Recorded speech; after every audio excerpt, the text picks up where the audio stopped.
money, baby! And, well, mainly military and administrative logistics, but, you know, money. Salutations, Rangers, General Bradley 101, back at you today with some more history. Now, if you're new to my channel, you may be thinking that I am a Warhammer lore channel. This is incorrect. I am a lore, history, and stories channel. Why I have only been doing Warhammer lore? Well, money! It gets the best attention and I'm trying to build up a following. Not to mention, it really sucks when you spend hours on a video and it gets, like, sub 50 views. You know, kinda hurts, but your boy ain't no coward. I wanna do history and goddammit, I'm gonna do history. And what better to end off this year than talking about the best European, technically half European state, the other half is in Asia, but the Eastern Roman Empire, known to them as the Basileia Romanoi, which is actually what they called themselves. You may be thinking, oh, don't you mean the Byzantine Empire? Nope, because that's what the Germans called them. Goddamn pretzel makers. Anywho, before we jump into today's video, just want to say thank you so much for clicking on this video. I really want to make more audio dramas and history, and I want them to get just as much traction as the Warhammer lore videos do. So if you're watching this, thank you oh so very much. It really means the world to me, and just thank you for this year. You know, it really warms my heart knowing that there are people out there who generally look forward to when I upload, and it means the world to me.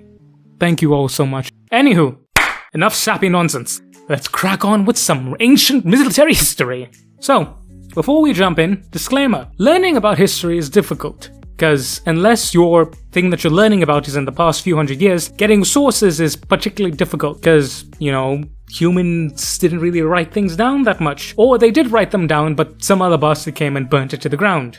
Because war and shit. So it's very hard for us to get exact numbers, but we do have an idea. And this is particularly the case with anything regarding the Byzantine or Eastern Roman Empire because, well, it got wrecked by both Crusaders and Turks. So yeah, can't hurt to find, you know, the written accounts when it was burnt to the ground. So, that being said, I have taken several days of research to make sure that this video is authentic as possible, and where there have been gaps, I have used my own logic to fill it in, but don't worry, I will let you know when I have used my own logic to fill it in. That point of the point, I tried my best, I did my best, but I'm only human. Yeah, okay, there's your disclaimer, but let's jump into some history. So, today we're talking about the Thema, or the theme system of the Byzantine Empire or Eastern Roman Empire. So, what is a theme? A theme, or a thema, is a province of the Eastern Roman Empire, and it is responsible for providing its own troops to defend said province. Now, it is led by what is known as a strategos. Now, the strategos is in charge of both civil administration as well as military governing. It is his job to make sure that the civil affairs of the province run smoothly and that the army of the theme, known as the Thematic Army, is of good quality and exactly what the empire needs. So, that is essentially what a theme is. Now, we'll be going over the history of the theme, then we're going to be jumping into how a theme worked, then finally into the troops and units of the thematic armies. So, first thing first, the history of the theme. Now, before we jump into this, it's very important to make a distinction here. The theme is a very contentious topic amongst scholars, but as more and more research has been done upon it, we start to gain a better understanding of it, and many researchers and historians can come together on certain things. One certain thing that many professional historians, such as Howden and Brubaker, and amateur historians such as myself and Daniel Maynard of Eastern Roman History, you can check down below in the description for his links to his channel after you finish this video,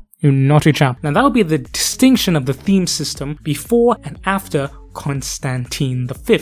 And the reason for that is twofold. Number one, the theme system, which was laid down by the groundwork of Emperor Heraclius. By the way, there is a common myth that has been disproven countless times that Emperor Heraclius came up with the theme system overnight. This is not true. He did lay the groundwork for the Proto-Theme system, which is referred to, like I said, by many amateur and professional historians alike as the Strategia system, or the Strategis Arche. Now, this was established by Constans II, and the reason why we need to make the distinction between the Strategia of Constans II and the Thema of Constantine V is because, number one, the strategia was primarily a military distinction only. The older Diocletian provincial system was still used for civil administration, whereas for military offices it was used as a theme. They were two separate entities. Whereas the Thema under Constantine V were one in the same. The Strategos, like I said, was both the military commander and the head of the civil administration. The second thing was the introduction of the Tagmata, or imperial regiments. The Tagmata were introduced by Constantine V,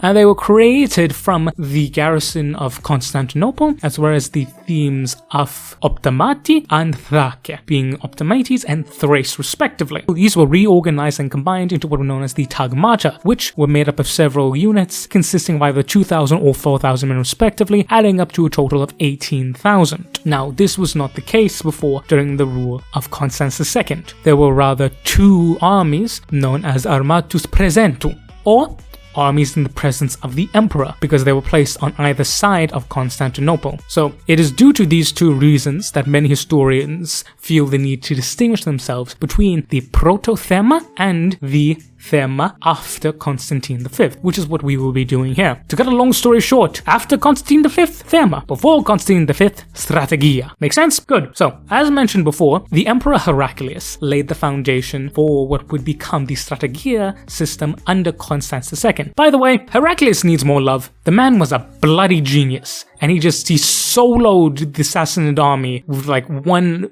army of like 15 to 20,000 men and just wrecked shop. He threw hands. Nobody remembers him though because, with the Lombard invasion of Italy, the Slavic invasion of the Balkans, as well as the Arab conquests, he's just really overshadowed. Man deserves more love. Hashtag love Heraclius. Then we come to Constans II. He established the Strategia system, which was the precursor to the Thema system. Now, he and his successors continue to add and adapt this system bit by bit by bit until we get to Constantine V, who completely overhauled the system and became much more in line with the modern term of Thema that we see throughout the 9th and 11th centuries. Now, the 5 original themes were, as I said, purely military in nature and are known as the following: the Armeniac, the Anatolic, the Thracianic, the Carabisian naval theme, and the Opsikian theme. Now, as I mentioned before, the latter was of particular distinction, as it said it had the two armies in the presence of the emperors and was regarded as an elite formation. This, however, was stopped when it lost its elite title after several revolts. One of the big issues with giving a Roman so much power is that they think, hey, I should be emperor now, and obviously they revolt.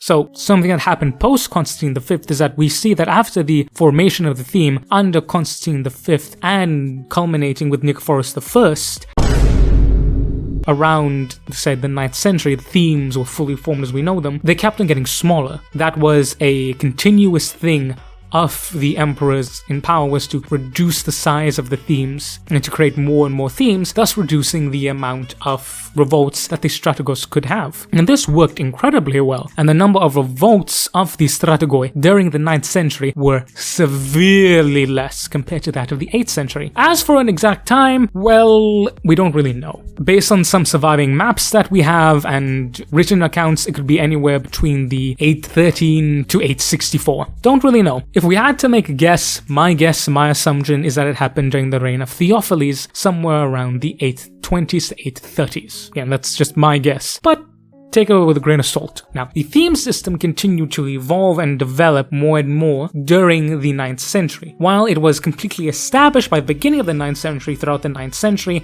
it began to see more and more improvements. One of the main improvements that happened during the reign of Theophiles in the 830s was the introduction of the Proto-Notarios. As we mentioned before, the Strategos was responsible for the civil administration as well. This changed with the introduction of the Proto-Notarios, who became in charge of of the overall civil administration. Now, it's very important to know that this changed one thing only, and that was that the strategos was no longer personally responsible for the civil administration. The protonotarios was the head of the bureaucrats, and he was responsible for the civil administration, but he was beneath the strategos in terms of hierarchy. So the strategos is still the overall commander, except we have more subordinates that are in charge of other affairs. We see this again in the Kankalakrios, which was the head of the church. So every Orthodox church in that particular theme was led by a Kankalarios, and he himself was responsible and reported to the patriarchal in Constantinople. We also have the judiciary or the court system and legal system, which was led by a prete or an akretis. So as we see during the 9th century, while the strategos is still the overall commander and in charge of the theme and responsible for it, he gets much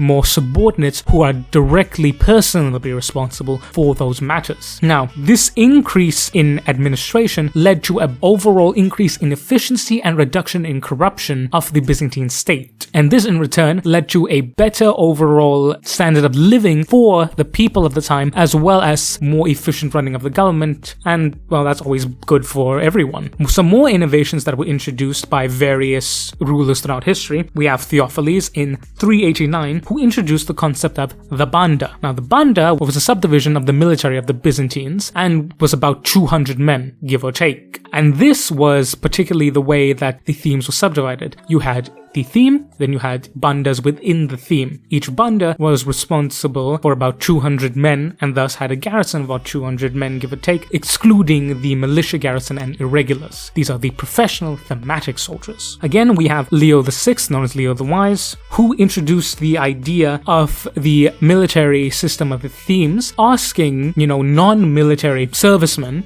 such as merchants and etc., rich people, essentially, to sponsor horses, supplies, arms, and armors to the theme capital itself. And we see that the Byzantine theme system allowed for the Byzantine army to not only defend against further incursions, but allowed it to expand more. It gave it the security it needed. Because you understand, the thematic troops were professional soldiers. They were equipped by the state and they were paid by the state to function as professional soldiers. Now, this is excluding the irregular troopers and the militia. And we see the height of this under Basil II. The Bulgar Slayer. In which case, we see the theme system at its largest extent with approximately 30 to 35 land themes as well as 3 naval themes. And this is excluding the Tagmata. But like all things, after the reign of Basil II, things started going downhill. Notably, during the 1050s, the thematic armies began to decline heavily, as did the overall governance of the Byzantine state. Emperor Romanos IV, during 1068, did indeed try to reform and reorganize the thematic armies back to their glory, and he did achieve relatively well. However, what success he achieved was completely shattered during the disastrous Battle of Manzikert. The subsequent loss of massive territory of the themes, which were what they were based on, completely just derailed the idea of a theme. Under Alexios I Komnenos and the Komnenian Restoration, the theme was revived, but purely as an administrative system, with the pronoia being the new military system used to recruit and fund professional standing armies. Just wanted to point out, it's kind of funny how the theme started out as the strategia, which was a purely military system, but ended under the Komnenoi as a purely administrative system, with the pronoia being the military arm of it. Roman history is nothing if not ironic, and really sad sometimes. But that is the history of the theme. Now we're going to get into how does the theme work. Quite simple. The way that it works is that the most basic fiscal / administrative unit of the Roman Empire was the fortified village community / fortified city. Now, basically, in a theme, you had the private owned land, you had the land that was owned by the church, and then you had the land that was owned by the state. Now, what the state would do is it would take these farming communities and, like we said, under Theophiles of about 200 men each. And what the emperor would do is that he would give this land to the soldiers. So basically, he would give this farming community land and like, hey, here, you guys need to supply with a banda with the men, 200. Now, most people compare this to feudalism, but this is completely wrong in the sense that the landholders were all directly under the emperor. The strategoi was in charge of the theme, but he did not own the land of the theme. He may have his own personal private property, but that is exclusive to the thematic land given to them by the emperor. And these were very small landholders. I know we talked into subdivisions of 200 men, but each man would have his own plot of land that he was responsible for. And the way that it worked is that that man would earn a living from the farm or the workshop or press or whatever it was, whether it was a city or a communal fortified village. He would earn a certain amount of money from that village. He would then take that money and go to what is known as a Anthothratikai, which essentially were these massive state-owned storehouses full of arms and armor. So he would earn his money from that farm. He would then get the money, go to the storehouse, he would then purchase his equipment, which was provided by the government. Because remember, the government provided the storehouses and also provided the land. It did not provide the money, but it provided the means to get the money to the soldier, as well as the means to procure the weapons and armaments. Now, this was incredibly important because during the Slavic migrations, the Lombard invasion, as well as the Arab conquest, Byzantium lost a large amount of its money because its wealthiest provinces, that being Syria and Egypt, were completely taken over. So what that meant is that it had a lot less cash in the imperial treasury, actual coin. So while Byzantium still had the means to pay its soldiers, it didn't have the money immediately. So it needed a way to both fund and equip its army, but do it immediately without waiting for time for the treasury to fill back up. So by doing it by this, in that it provided the storehouses to purchase the equipment, as well as the means for the soldier to purchase the equipment, it meant that citizens, especially the poorer class of citizens, could earn a living high enough to maintain an acceptable standard of equipment.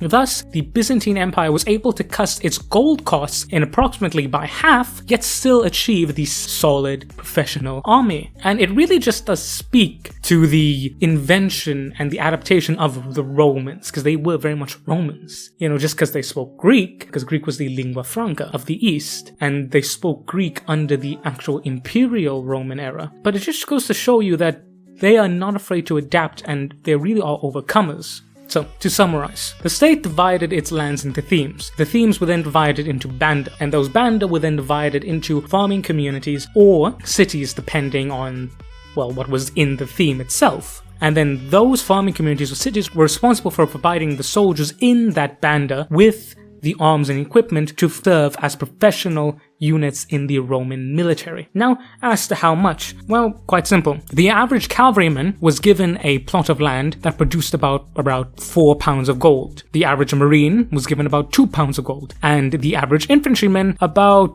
1.5 pounds of gold. Now, just to put in perspective, this is actual physical gold in the hands of a soldier. He is required by law to take that and purchase gear for himself in accordance to what is required of the bandon. If the bandon is a heavy infantry bandon, he has to provide himself with the gear of a heavy infantry. If it is a heavy cavalry bandon, he needs to provide himself with the gear of a heavy cavalry bandon. Now we're going to go into the organization, as well as the formation and deployment and the types of troops in the thematic armies and the Tagmata. Now let's start off with the Tagmata because they're a bit more easier to explain. Now the Tagmata is simple in that it was created by Constantine V and had about 18,000 men. Now, it continued to grow and mold and develop until it culminated under Basil II with a grand scale of 42,000 men. Now, the Tagmata was made up of 2 types of units. Elite guard units that were Roman in nature, i.e. drawn up from existing Roman units, or mercenary units that were recruited under the umbrella organization known as the Hetatarii. Now, basically, the Hetatarii was the way that Byzantium recruited mercenaries. You had to come through specific official channels. Now, if that particular mercenary group proved itself effective enough, the Byzantine state would hire it full-time and they would become part of the Tagmata. The most famous example of this is the Varangian Guard, who started off as 6,000 mercenaries of the Kievan Rus sent by Prince Vladimir the Great to Basil II, but eventually over time became the elite personal infantry guard Basil II and subsequent emperors up until the fall of Constantinople in 1204. Now, as for the Tagmata itself, it was comprised into various different units. The average strength was about 4,000 men per Tagmata. Now, the primary units of there were cataphractoi, or super heavy cavalry. There were exceptions to this, that being the Athrimas Vigela, which was a grand size of 2,000 units, that being the infantry that were guarded to watch the walls of Constantinople, as well as the Varangians, who always numbered 6,000 men. In some cases, they were smaller at 2,000 or larger at 6,000 in the case of the Varangians. Also, little side note, I personally love the idea that the Varangians were at 6,000 men always, because the original Roman legion was about 6,000 men. So I personally like to call them, the Northern Legion, or the Northmen, or the Legion of the Northmen, This is not at all historical in any way, shape, or form. This is me just thinking that that's cool as shit to have a Legion of Northmen. So, yeah. Take this with 17,000 grains of salt. There's no actual history here. This is just me geeking out over something that I find awesome. But as we said before, they culminated under Basil II with a grand total of 42,000 men, comprising of many different Tagmatas. We then come to the Thematic army in and of itself. Now, the Thematic army was composed into one of two categories, that being either infantry or cavalry. Also, fun fact, Thema is believed to originate from the Greek term tethi, or to place, because soldiers were placed there to fight off and defend their theme, as well as the term Tagmata is based off the Greek we stand, or we stand together, essential standing armies. So, just a little fun fact for you. So, cavalry squadrons were also organized into banda. Now, the thing is though that banda were usually about 200 men, though for cavalry, more often than not, they numbered about 150, just because of the nature of cavalry. And the way that it worked is 3 banda would be combined into a drungoi, led by a drungarios, and then those 3 drungos would be combined into a torm, led by a tormakis. Now that is generally how it worked. There were exceptions from time to time. Under Leo the Wise, it is said that the nature of the thema must be fluid to the nature of the theme's needs of itself. So basically, if you have wide open plains, you're going to have more cavalry in your theme. If you have fortified cities, you're going to have more infantry. Makes sense. So the cavalry bandits were subdivided into what are known as kentarchii, which are groups of 100 men, which are led by a kentarchis. And then we have the pentatarchii, which were units of 50 men, which is the pentatontarchis, which were then subdivided into contubernium, that being of 10 men, led by a decarius, which were further subdivided into groups of 5 and 4 men, that being the vanguard and rearguard, also known as the pentarch and the tetrarch, led by a pentarchis and a tetrarchis respectively. So here we see that the Byzantine army really did pride itself on having small maneuverable units. I mean, they literally have single-digit divisions in their units, which was unheard of in Western European armies at the time, that being the Dark Ages. Now that is how the cavalry bandits were ordered and structured. So I just want to clear up a little discrepancy that may pop up. The term Thema as a military group referred to the Thematic army as a whole. Very, very, very, very rarely, literally never, was there a purely infantry theme or a purely cavalry theme. 2 of those thermas would be infantry, 1 would be cavalry, or it could be made up of multiple thermas depending on the nature. It was very fluid. So I just wanted to put that out there, just a little discrepancy. Now we come to the infantry bandits. Now the infantry bandits were usually organized as their cavalry counterparts with the pentarch and the tetrarch and the contubernium and the kentarchy, etc. However, they could be organized in another way, which was far more representative of the Hellenic origin. They could be comprised into a banda of 256 men, which is then divided into 10 lokagoi, each one led by a lokagos. Now this is almost a direct translation to the formation of the units of Alexander the Great and his phalangites. We have seen both these formations, and again it probably just depended on the particular strategos and how he liked to organize his units. However, it is very much worth noting that banda, again, could fluctuate depending on the particular theme. Now, this was always known. However, we don't really have a minimum size. Again, 200 seems to be about the average size, average minimum size, but we do have maximum size. Again, in Leo the Wise, he warns that Banda should never exceed 400 men and that a Torma should never exceed 6,000 men, as it would just become more and more difficult to govern. Now, as for sizes, how big was the army of the Byzantine Empire / the Eastern Roman Empire? Well, quite simply, as we get more and more and more towards the reign of Basil II, the army gets bigger and bigger and bigger. For example, during the reign of Theophiles in 482, there is said to be 479 banda at the time, which gives us at approximately 96,000 to 97,000 men. Now, we have an estimate here by Warren Treadgold, who cites there and being about 120,000 at the time. Now, this is in fact overall size. So, overall size, if we count at that time the Tagmata, which would number 22,000 men, with again the 96,000, 97,000 of the Tagmata itself, we do come to a grand total of 120,000 men. So, in my opinion, if you want good solid numbers, Warren Treadgold is a very reliable source, again in my opinion, and we see that during the earlier reigns of the 8th century, we see sub 100,000 men, but this eventually culminates in the reign of Basil II to a grand total of 250,000 men exactly, with there being a grand total of, like I said, 42,000 men of the Tagmata, with the inclusion of the Marines serving on there, which were about 8,000 give or take, in combination with the remainder being about 200,000 worth of the theme armies. And remember,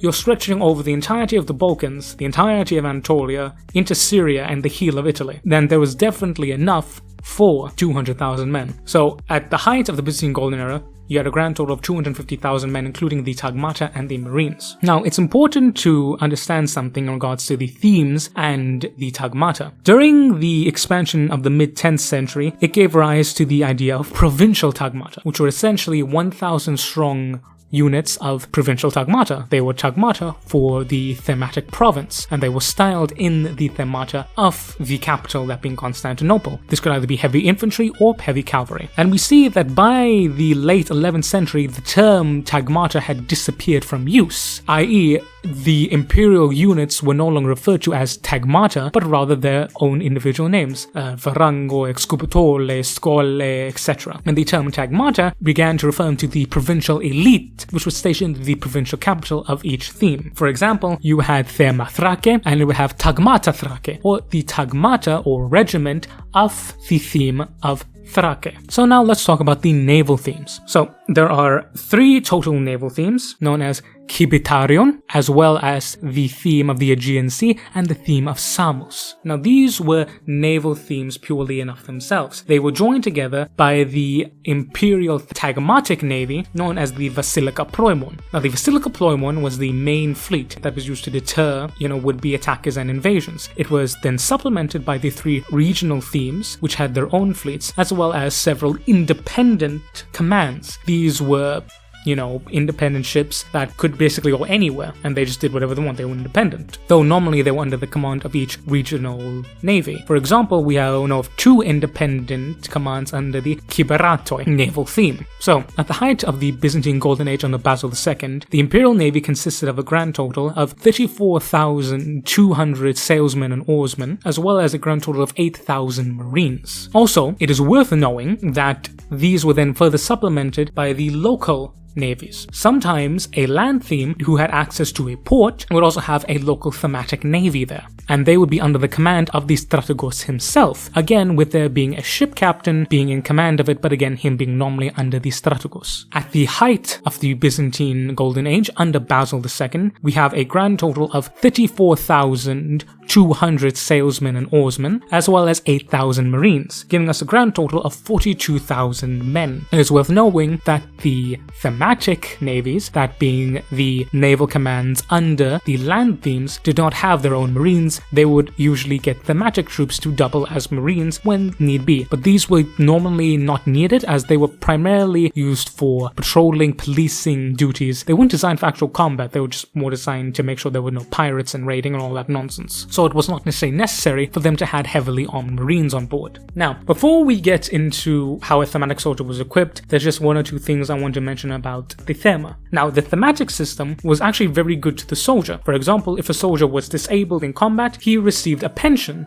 from the government, which was not paid through the land, but rather from the treasury itself. Not to mention, if a soldier died in combat, the widow would receive a lump sum to compensate for the fact. Now, the land itself could indeed be hereditary. However, if the father was too old to serve, the son had to go to the local administration and register his name as I am taking over from my father, and to be approved by the government, and then he could still continue in of that fashion. So it was very much different from feudalism in that every single landowner was directly under the emperor, and the emperor had ultimate say. If the emperor wanted to move thematic troops, he could just up and move you. Now granted, you would also be moved to a new place where there was new things, and the emperor ultimately had the choice. He owned the land, the government owned the land. What the government said, you did. So it was a very, very centralized process, far be removed from the decentralized nature of Western Europe at the time. Not to mention, being a soldier was really good. You were provided with ration when on duty or garrison, and you got paid really well. So being a soldier in the Byzantine army was a really good way to earn a living, not to mention it was very respectable. Also, the special mention is needed to be given to the Akritai, or the eastern border guards of the Roman Empire. These were basically ad hoc units made of professional thematic troops, but as well as irregulars and militia, and they were known to patrol and defend the eastern borders from Muslim raids, which were particularly common. And they were apparently so good at the job that they endeared themselves completely to the Roman people, who made many a song about them. Yeah, they were essentially folk heroes of the time. So now let's get into how a thematic army was equipped. So we'll first start off with the cavalry. Now, before we get into this, we need to dispel a common myth. It has been the common myth of the past few decades that the Byzantine infantry was poorly equipped and poorly trained compared to the cavalry counterpart. It is believed that they took on the Western European style, where that the infantry was just fodder and the cavalry was the main true hitting power of the army. This is completely untrue and has been disproven countless times. The reason why we have this is because of the interpretation of the sources, and that is twofold. One, we have the increasing reliance on cavalry by the Byzantine army, which is a continuation of the reliance of the Western Roman army on cavalry after the crisis of the 3rd century. Not to mention, infantry takes a far more defensive role. The Byzantine army is designed around a hammer and anvil style approach to warfare, that being the infantry being the stalwart bastion, the anvil that absorbs the enemy charge, whether it be infantry or cavalry, and you have the Byzantine cavalry led by the heavy cataphractoi, which are the hammer to smash upon the enemy and shatter them. Very much so like the old Hellenic traditions that of Alexander the Great and his successor the Diadochi. The second reason is that during the 10th century we have raising of many new Tagmata, most of them being heavy cavalry, particularly that under Nikephoros' focus being the Athanatoi, or the Immortals. Also, just want to point out here, it's funny that how the Persians, who were known for their heavy cavalry, had a detachment of heavy infantry known as the Immortals, and then you have the Romans, who were known for their heavy infantry, had a detachment of heavy cavalry also known as the Immortals. Very funny.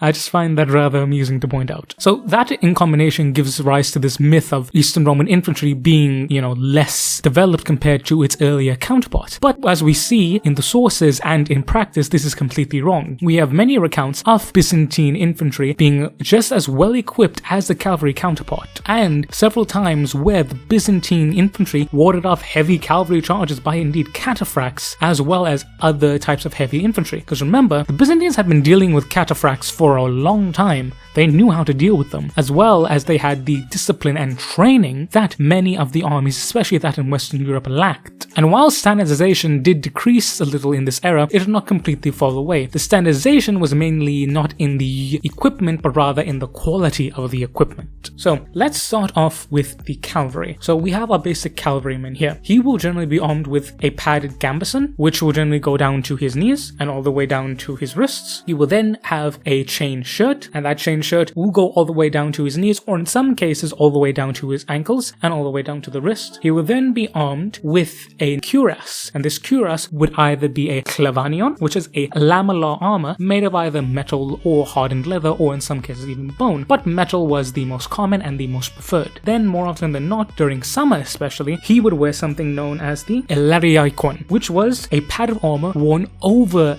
the metal armor. Now you might be asking, well, okay, but why though? Because during the summer, wearing heavy metal armor, if you're standing out in the sun for hours upon hours, the armor can get really hot, and it can be incredibly difficult to move and touch, and in some cases there have been records of it even burning soldiers. So they wore the padded armor over it to not only prevent themselves from being burnt by it, but also it's an extra layer of protection. Why not? Now this was very much seen on the cavalry rather than the infantry, because cavalry are mounted. They don't have to worry about moving. They have to worry about the horse, whereas infantry, they have to carry everything and walk at the same time. In addition to that, they would be armored with splint greaves, known as porta-pasella, as well as splint braces, known as keroi-pasella, respectively. In addition to this, they would have full-on face protection. They would normally have a padded coif and then a mail coif on top of that, and that mail coif would usually cover their mouth with only little holes for the eyes to poke out, as well as a metal helmet. This could be any various number of styles. The Spangen helm was very popular, just it really whatever the soldier in particular fancied. As for armaments, the main armament was a lance, known as the kontarion. Now it was about 2.5 meters long. They would also be armed with a small rounded shield strapped to their arm, remnant of the Greek pelta, or in some cases the large kite shield, again depending on the wish of the particular rider. Though the kite shield is a far more later invention, they were also armed with 2 sabers, the spathithion, which was a descendant of the Roman spada, as well as the palmerion, which was a single-edged curved sword designed for slashing. Both of these were about arming sword in length. They were very much designed for one-handed use. They would also be armed with a matsukion, or a mace. Now, the infantry and cavalry both loved this weapon because it was very effective against dealing against heavily armored opponents, particularly that of cataphracts. They also made uses of axes, but this was not as common as the mace, because the mace was the preferred anti-armor weapon of the Byzantines. So that makes up the heavy-duty cataphractoi. Now, this does vary. Scale armor was also available, but lamella was the preferred. Now, this obviously varied from soldier to soldier, but that's a general standard overview of a heavy cataphract. Now, as for light cavalry, it was primarily the Byzantine horse archer, known as the hippotoxitai. Also, forgot to mention, the horse of the cataphract would normally be covered head to toe in padded barding and then either a lamellar, scale barding, or chain barding. The horse was covered head to toe in armor, so was the rider. It was literally full metal cavalry, cataphractoi, meaning fully covered, fully enclosed. So the hippotoxitai, on the other hand, the horse had no armor. The rider, however,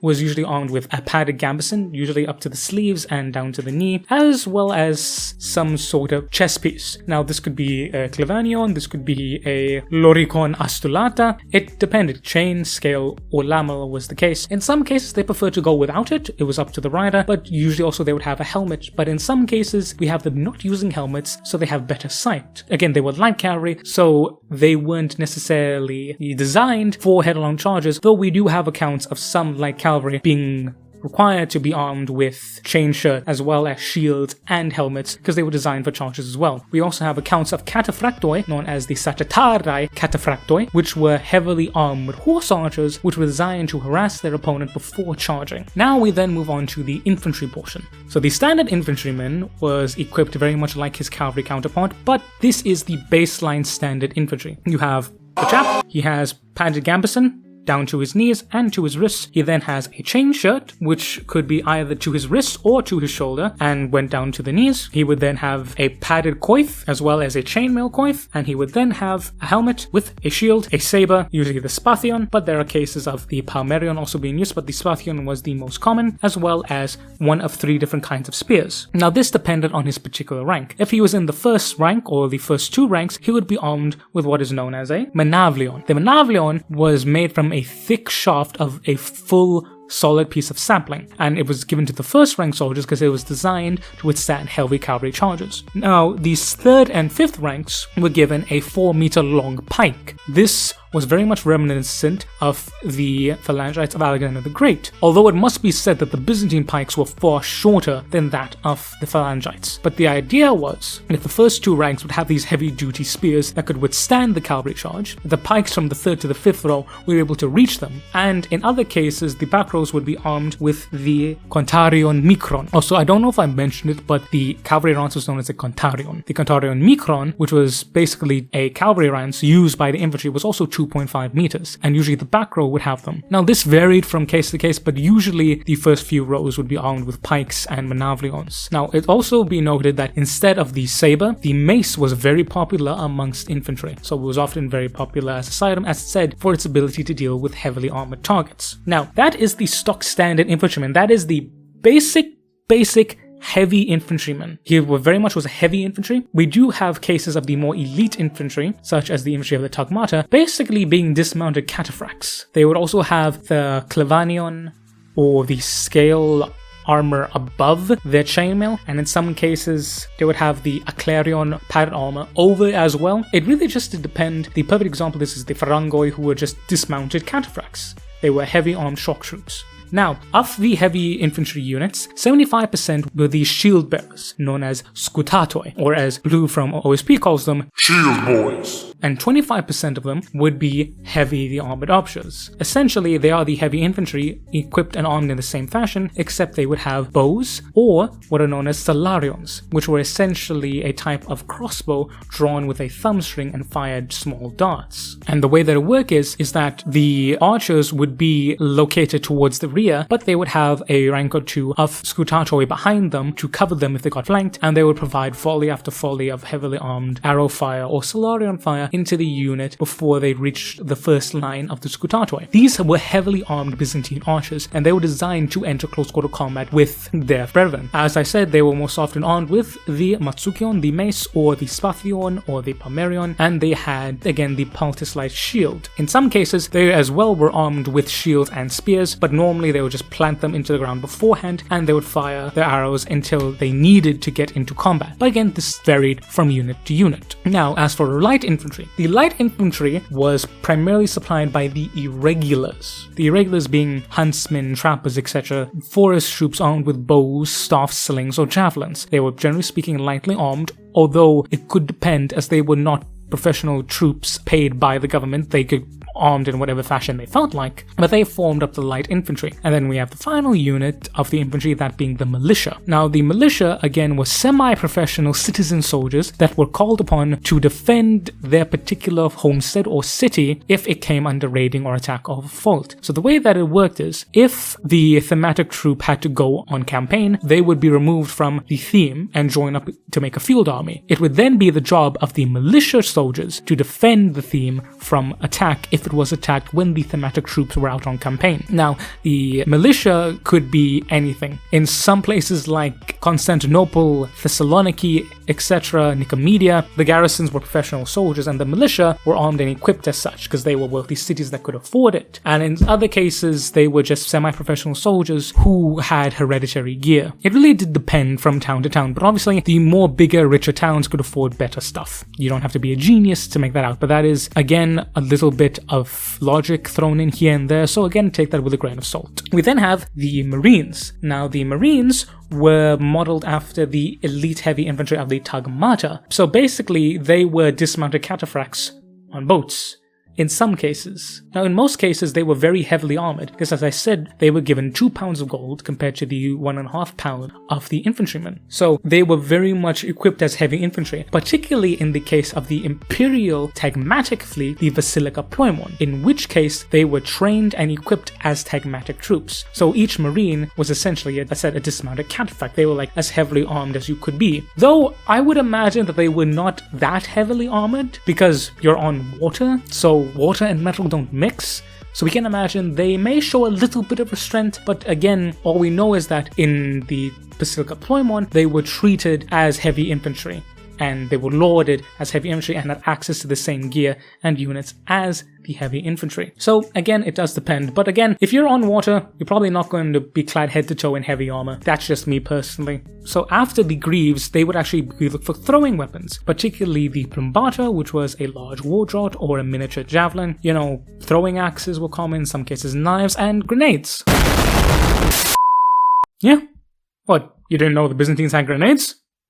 See, Byzantines had something called Greek fire, medieval napalm. And we have records from the emperors Nicephorus Phocas in the Praecipita Militarium and Leo the Wise from Tactica, referring to grenadiers, which were essentially heavy infantry units that were armed with grenades and designed to be thrown while an enemy was charging to disrupt the charge and allow the infantry to gain the upper hand. We also have mention of flamethrower units known as Kyromagion or Kyrosephioion by Nicephorus Phocas and Leo the Wise respectively. Now these were essentially portable units that were handheld by men and were allowed to spray Greek fire onto enemy positions. Now big disclaimer here.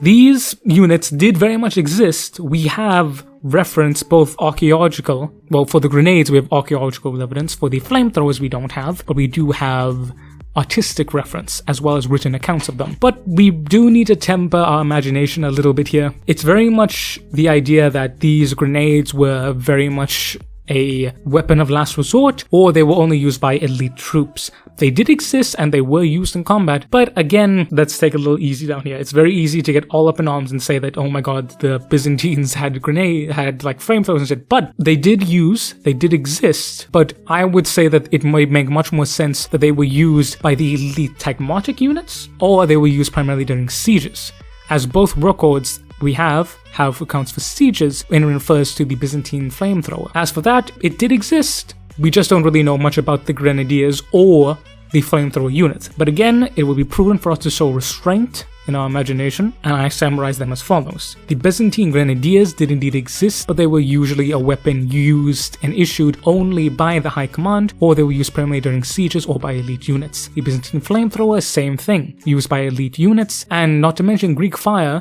was a very specifically kept secret of the Byzantine Empire. They really loved this stuff, so they were going to be very careful who they let handle it. So again, the idea that they only let elite infantry handle this makes sense. But again, we don't know, it's all conjecture, it's all speculation, but it did exist. Napalm grenades and heavy infantry.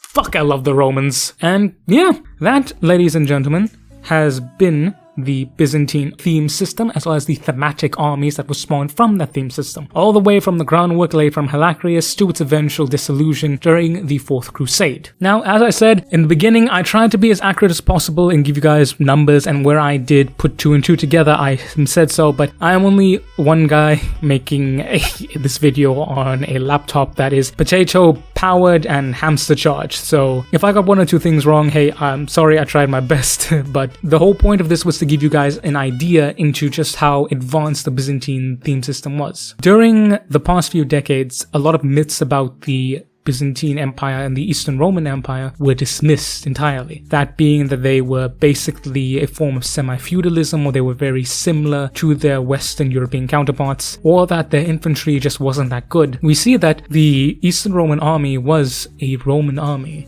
in the sense that it was completely different from its Western and Eastern counterparts. Just as the Eastern Roman Empire was an empire founded on 2 sides of 2 continents, it showed that how unique it was. And like I said, a lot of the times we need to just rear back our expectations a little bit. I feel like with Byzantines you have Byzantophiles who were just like Byzantium had M4s, and then you had people just like Byzantium was nothing, didn't even exist, it wasn't even Roman. God, I hate people who say that. It's like, bruh, come on. They were descended from the Romans, man. They call themselves Romans, Basileia Romanoi, the Romans of the Basileus, which is what actually they called their emperor, Basileus. Anywho, I would advise you guys to take this idea and run with it. Make your own videos, do your own research, and just love history. Because there are many, many different areas of sci-fi and fiction that are just inspired by history. And I bet a chunk you didn't know that the Byzantines had goddamn napalm grenades, which did exist and were used, which is just, God, it's so cool, man. The Eastern Roman Empire needs more love. And it's amazing for us to look at this and see a nation state that was so beautifully different, so modern, and yet so very mystical in nature. And I think that's why many people get drawn into the Byzantine Empire, because it very was a mystical time period under Basil II. And it makes you wonder, what if they survived? What if this? What if that? But the main thing it gets you hooked on history and it makes you want to learn about your past. And that's the ultimate goal of historians like myself, amateur historians mind you, but we want people to learn about history, learn about where we come from. And even though in the past we often like to discredit the past, but they were so backward about this and that, yet if you look, you actually see how complicated and how bloody impressive it really was. And the theme system and the thematic armies that spawned of it really does show us just how amazing ancient Byzantium was, and how humans thousands of years ago were still very, very similar to us in the modern day. And while some people find that a sobering thought, I personally find that a beautiful thought. The idea that although 1,000 years apart, that two soldiers can still share their love or hatred of grenades. We're not that different from the people who came before us, and they're not that different from us. And I find that particularly comforting, to know that there's a chance that I might be able to strike up with a chap from Constantinople 1,000 years ago and have a real bloody good conversation with him. Now, it's stuff like that that makes me smile and just makes me love being a historian. But that has been me pouring my heart out about the Eastern Roman thematic system and the thematic armies. Thank you for watching if you made it this far. I know that this is going to be a long video, like before editing, this is 1 hour and 21 minutes, so it's pretty long, but thank you for watching all the way. It means the absolute bloody world to me that there are people who share this love of history with me. And thank you. Thank you for this year.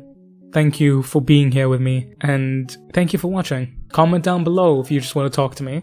Like if you like the video. Subscribe if you love what I'm doing, but doesn't really matter. What matters is that you watched this, and I'm thankful that you watched it all the way to the end and that you love what I'm doing. And I love you guys. I want to wish all of you a very blessed new year. I pray that everything that you go, whatever adventures you would take, whatever opportunities would present themselves in the new year, that you would grab them and that they would succeed with flying colors. And for the last time this year, I have been General Bradley 101. You have been beautiful, awesome, and amazing people. Thank you all so very much for watching. Stay truthful out there, boys and gals. And I will catch y'all next time. Dismiss, Rangers.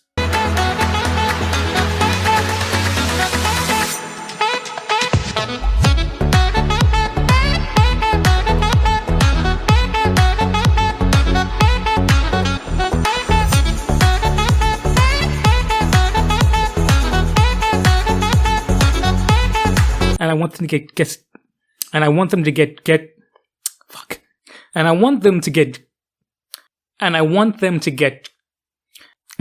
get, motherfucker.